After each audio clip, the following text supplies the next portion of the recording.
यांनी मला पाणी दिलं आणि नंतर म्हटलं तुमची मिसेस कुठे आहे, तर यांनी दोघांनी मला पाण्यामध्ये गुंगीचं औषध टाकलं आणि ह्या दोघांनी माझ्यावर लैंगिक अत्याचार केला. लैंगिक अत्याचार केल्यानंतर मग मला तिथून उठून बसवलं. नंतर मग मी कळवा पोलीस स्टेशनला गेली यांच्यावर कंप्लेंट दाखल करायला. माझी कळवा पोलीस स्टेशननी कंप्लेंट नाही घेतली. मग मी डिसिप्लिनकडे गेली, मग मी सिपिनकडे गेली. 2-3 महिन्यापासून मी अर्ज केला. मग अर्जावरती मला मी यांच्या विरोधात अर्ज केला. मग ते काय बोलले, तू अर्ज कर, कंप्लेंट नको करू. मग मी अर्ज केला. पोलीस महासंचालकला अर्ज केला, उपगृहमंत्रींना अर्ज केला, मुख्यमंत्रींना अर्ज केला, महिला आयोगाला अर्ज केला. मग माझ्या अर्जावरती चौकशीला मला बोलवलं. चौकशीला कुठे बोलवलं? नौपाडा विभाग, प्रिया एसीपी दमाळे मॅडम, त्यांनी माझी चौकशी घेतली. त्यांनी मला चांगलं बोलले की आम्ही 100% गुन्हा दाखल करू, फक्त आम्हाला पुरावे जे जे पाहिजे ते पुरावे मी त्यांना दिले. पुरावे दिले, सर्व दिलं, बरोबर. मग ते बोलले की आम्ही 100% FIR दाखल करू. हां, तर बोलल्या. मग मी म्हटलं चालेल. मला एक विश्वास वाटले, एक स्त्री मला न्याय देते, असं म्हटलं नाही की मला त्यांनी न्याय नाही, मला बोलले पहिला न्याय देतो. नंतर माझा जबाब घेतल्यानंतर मला बोलले 8 दिवसांनी ये पुरावे घेऊन. मी पुरावे घेऊन गेले, सर्व दिले पुरावे, एव्हिडन्स सर्व. मग त्यांनी मला सांगितलं. मग मी म्हटलं मॅडम जबाब देऊन तर एवढे दिवस झाले, तर तुम्ही का नाही कारवाई करत? नाही करत तसं पण मला सांगा, तर मग माझ्या चक्र नको इकडे यायला, बरोबर. तर बोलले आम्हाला वरून कॉल आलाय, तेव्हा आम्ही तुम्हाला सांगतो कसं काय. मग नंतर बोलले बघ. मग एक त्यांची महिला आणि माझी पूर्ण चेकिंग केली. चेकिंग केल्यानंतर मला प्रिया एसीपी दमाळे मॅडमच्या रूम मध्ये घेतलं. प्रिया एसीपी दमाळे मॅडम मला म्हणतात, बघ एका करता 2 एसीपी आहेत, आता तू त्यांच्यावर एवढा मोठा गुन्हा दाखल जर झाला तो तुझं आयुष्य बर्बाद होणार. आता बघ, तू पण एक विधवा महिला आहे, तुला पण एक सुखाची गरज आहे. आता जे झालं ते तू इथं स्टॉप कर, बरोबर. नाही तर जे तुझ्यासोबत झालं नको तुझ्या मुलीसोबत व्हायला. तर मी म्हणलं मॅडम तुम्ही एक वर्दी घातलेला महिला माझ्यासोबत असं बोलतात.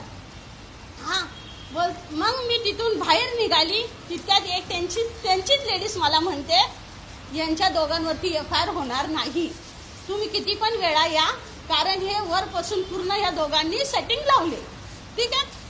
मग नंतर मी अजून डिसिप्लिनकडे गेली. मग मी सिपिनकडे गेली. मी शुक्ला मॅडम, महासंचालक मॅडम, त्यांच्याकडे पण त्यांना पण अर्ज केलाय मी की मला तुम्हाला भेटून सर्व पुरावे द्यायचे. मॅडमला पण मी अर्ज केला, पण मॅडमनी पण मला भेटणार हे केलं, म्हणजे मला भेटतच नाही कोण. मग 3 महिन्यानंतर त्यांनी माझ्यावरती खंडणीचा गुन्हा टाकून ठेवलेला. तर खंडणीचा गुन्हा कसा टाकला? आम्हाला एक इंटरनॅशनल कॉल आलाय, एसीपीला इंटरनॅशनल कॉल येत आहे, कमाल.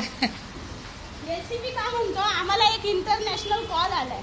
हा, तर इंटरनॅशनल कॉल कसे?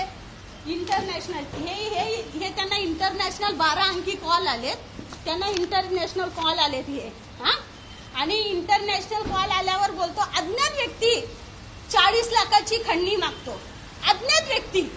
मग त्याच्यात माझा काय संबंध आला? माझा पुरावा होता का? ते सोडा, माझं सोडा, परंतु माझी जी मुलगी, आज मी एक विधवा महिला आहे, मी आज लहानाची मोठी मुलगी केली, माझ्या मुलीचं यांनी करिअर खराब केलं. मतलब मुलगीला पण हे खोटे केसमध्ये, मुलगीला पण खंडणीच्या केसमध्ये अडकवलं. त्यानंतर मी सीपी साहेबांकडे गेली, साहेब माझ्यावर केलं, ठीक आहे अत्याचार माझ्यावर केलं चालेल, पण माझ्या मुलीने काय केलं? तर तिथले कर्मचारी बोलतो तू ऐकतच नाहीये, तू त्यांच्याकडे फिरायला लागली, त्यांची बदनामी करायला लागली. मग त्यांनी एक ठाण्याच्या मीडियावाल्यांना अशी न्यूज दिली की काय एक महिला आहे होमगार्ड, ती तर लोकांना अशी ब्लॅकमेल करते. का करते ब्लॅकमेल? माझ्याकडे जर यांचे पुरावे नसते, यांनी माझं काय केलं नसतं, तर मी यांचं नाव दिलं नसतं, बरोबर. कुठलीही महिला कोणाला ब्लॅकमेल करू शकत नाही. आणि हे 2 एसीपी दोन एसीपी यांचं हे बोरवली आणि इथून आपलं घाटकोपर एक बांगलादेशी मुली आणतात। याचा जो रूम आहे ना, हा राहतो घाटकोपरला, हा राहतो डोंबिवलीला। यांनी फक्त बायका यूज करण्यासाठी पार्शिकमध्ये एक रूम घेतलेला आहे 2 BHK। त्या 2 BHK रूम मध्ये 2 बेडरूम आहे, 2 AC आहे आणि एक दारूची कपाट आहे, ड्रिंक पिण्याची कपाट आहे। आणि यांच्यामध्ये हे रात्रीचे बांगलादेशी लेडीज आणतात, 16, 15 वर्षाच्या मुली, ते पण आपल्याकडे पेनड्राईव्ह आहे। ते वेळ पडला तेही मी मीडिया समोर देणार। आता मी यांच्या डिपार्टमेंटची इज्जत झाकली असती, परंतु मी ते बोलतात की हिने लई लोकांना गुन्हा दाखल केला। आपण कोणावर गुन्हा दाखल करू शकतो का? नाही। आपल्याकडे एव्हिडन्स असल्याशिवाय जर आपलं कुठला अधिकारी नाव घेत नाही तर आपण त्यांचं नाव घेणार नाही, बरोबर?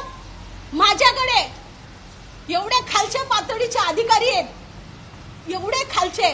जेव्हा ताई जर बोलले ना ते मीडियामध्ये दाखव, तुम्ही सुद्धा, जनता सुद्धा त्यांना माफ करणार नाही।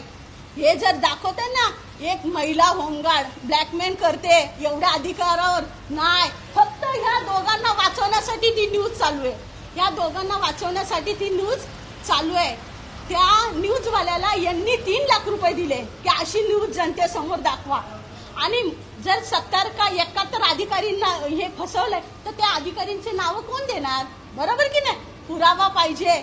आणि कुठलाही अधिकाऱ्याकडनं 1 रुपया म्हणशाल, कोणाकडे मी खोटी केस केली असेल तर मला पुरावा द्यायचा। आणि यांनी एफआयआर मध्ये काय दिलं?